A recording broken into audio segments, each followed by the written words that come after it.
এভাবে আর কতদিন অসুস্থ শরীর নিয়ে কাজ করবে টোনা? দিনকে দিন তুমি যে আরো অসুস্থ হয়ে যাচ্ছ। আমার কথা বাদ দাও টুনি।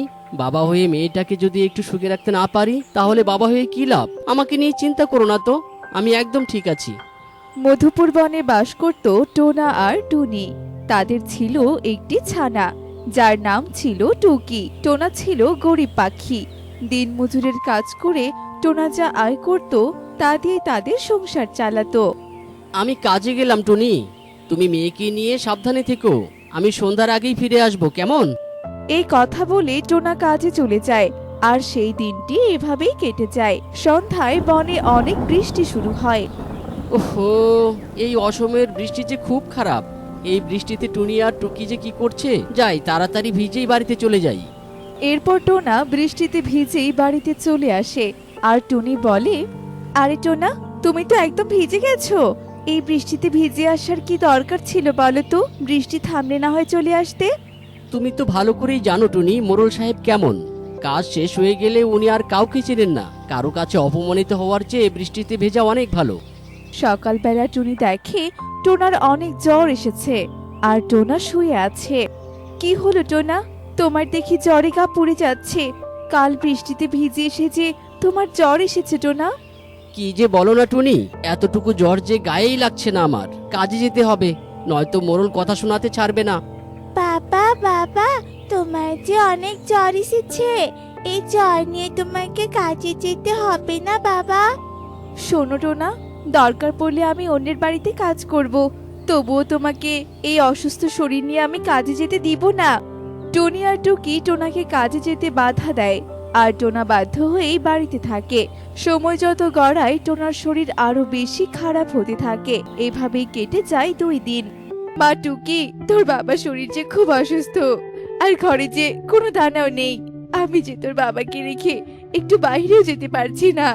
এখন আমরা কি করব মা, বলতো? মা, আমি তাহলে টিয়া আন্টির কাছে কিছু দানা চেয়ে নিয়ে আসি। তুমি বরং বাবার পাশেই থেকো।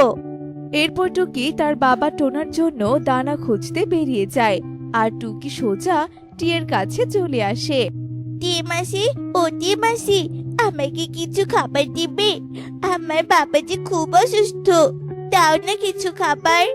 নিজের সন্তানকে ঠিক করে খাবার দিতে পারছি না, আর উনি এসেছেন বাবার জন্য খাবার খুঁজতে।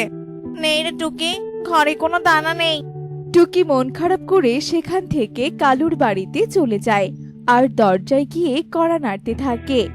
মাসি, ও মাসি, দরজা খোলো না মাসি। কিরে টুকি, কি হয়েছে? এমন ভাবে দরজা ধাক্কাচ্ছিলি কেন? হ্যাঁ, মাসি, আমাকে কিছু দানা দিয়ে সাহায্য করো না মাসি। আমার বাবা যে খুব অসুস্থ।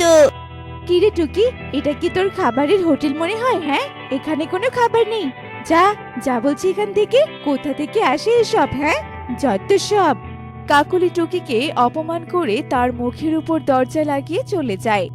না, কোথাও যে একটু খাবার পেলাম না। যাই ওই দিকটা একটু খুঁজে দেখি কিছু পাই কিনা। এরপর টুকি এদিক ওদিক অনেক জায়গায় খাবার খুঁজতে থাকে, কিন্তু টুকি কোথাও একটু খাবার খুঁজে পায় না। এরপর টুকি খাবার না পেয়ে বাড়িতে চলে আসে আর দেখতে পায় তার মা কান্না করছে। টোনা, এই তোমার কি হলো? ছোট ছানা সহ আমাকে রেখে তুমি কেন চলে গেলে? এখন আমরা কি করব টোনা? ফিরে এসো। টনি কান্না করতে থাকে, কারণ টোনা যে আর কখনোই ফিরে আসবে না। টোনা না ফেরার দেশে চলে গিয়েছে। আর এভাবেই কেটে যায় বেশ কিছুদিন। মা, ও মা, আমার যে খুব ক্ষুধা পেয়েছে। আমি যে আর ক্ষুধা সহ্য করতে পারছি না মা। আমাকে একটু খাবার দাও না মা। কাঁদিস না রে মা, আর কাঁদিস না। আমি বনে গিয়ে দেখি কোথাও কোনো খাবার পাই কিনা। এরপর টুনি বনে চলে যায় খাবার খুঁজতে। আর অনেক খুঁজে টুনি কিছু খাবার পায় আর সেগুলো এনে টুকিকে খেতে দেয়। অন্যদিকে কাকলি, আমি যে একটা কথা ভেবেছি। আমরা জোর করে মিথ্যে বলে টুনির ওই ঘরটা নিয়ে নেব আর ওখানেই থাকবো। আমাদের এই ঘর যে ভেঙে গেছে। আরে বা, এটা তো তুমি দারুণ ভেবেছো, কিন্তু টুনি কি এত সহজে ঘর ছাড়তে রাজি হবে বলো তো? যে ভাবা সেই কাজ। কালুয়া আর টিকলি সোজা চলে যায় টুনির বাড়িতে। এই টুনি, তোর ছানা নিয়ে এই ঘর থেকে চলে যা। এই ঘর এখন থেকে আমাদের। এসব তুমি কি বলছো কালুয়া দাদা? আমি কেন আমার বাড়ি থেকে চলে যাব বলো তো? কেন আবার? টোনা এই বাড়ি বন্ধক রেখে টাকা নিয়েছিল, আর সময় মতো পরিশোধ করতে পারেনি, তাই আজ থেকে এই বাড়ি আমাদের। কালুয়া দাদা, তুমি নিশ্চয় মিথ্যে বলছো। টোনা তোমার থেকে টাকা নিলে নিশ্চয় আমাকে বলতো। আমি জানি তুমি মিথ্যে বলছো। টুনির কোনো কথাই কালুয়া আর টিকলি শোনে না। তারা টুনিকে সেই বাড়ি থেকে তাড়িয়ে দেয়। টুনি অসহায় হয়ে তার ছানাকে নিয়ে কাঁদতে কাঁদতে সেখান থেকে চলে যায়। আহা, কি আরাম! টুনির ঘরটা কি সুন্দর আর গোছানো। কষ্ট করে আমাদের আর নতুন ঘর বানাতে হলো না। বুদ্ধি খাটিয়ে টুনির ঘরটা আমরা দখল করে নিয়েছি। এই কালো আর বুদ্ধির কামাল। বড্ড ক্লান্ত লাগছে, একটু ঘুমিয়ে নেই। মা, ও মা, আমি যে আর উঠতেই পারছি না, বড্ড কষ্ট হচ্ছে আর খিদেও পেয়েছে। ওই দেখ মা, একটা আম গাছ দেখা যাচ্ছে। চল আমরা ওই আম গাছে গিয়ে বসে পড়ি। আর দেখ মা, গাছে কত আম, ওই আম খেলে হয়ে যাবে। এরপর তারা সেই আম গাছের একটি ডালে গিয়ে বসে পড়ে আর তারা সেখানে বসে বসে আম খেতে থাকে। মা, ও মা, আমরা এখন কোথায় যাব? আমরা কোথায় থাকবো মা, বলো না। আমাদের যে যাওয়ার কোনো জায়গা নেই রে মা। আমি ঠিক করেছি এখানেই বাসা বাঁধবো। তাহলে আর আমাদের খাবারের জন্য অন্য কোথাও যেতে হবে না। মা, ও মা, আমি একটা কথা বলি, আমরা যদি এই আম পাতা দিয়ে ঘর বানাই তাহলে কেমন হবে মা, বলো তো? খুব ভালো কথা বলেছিস রে মা।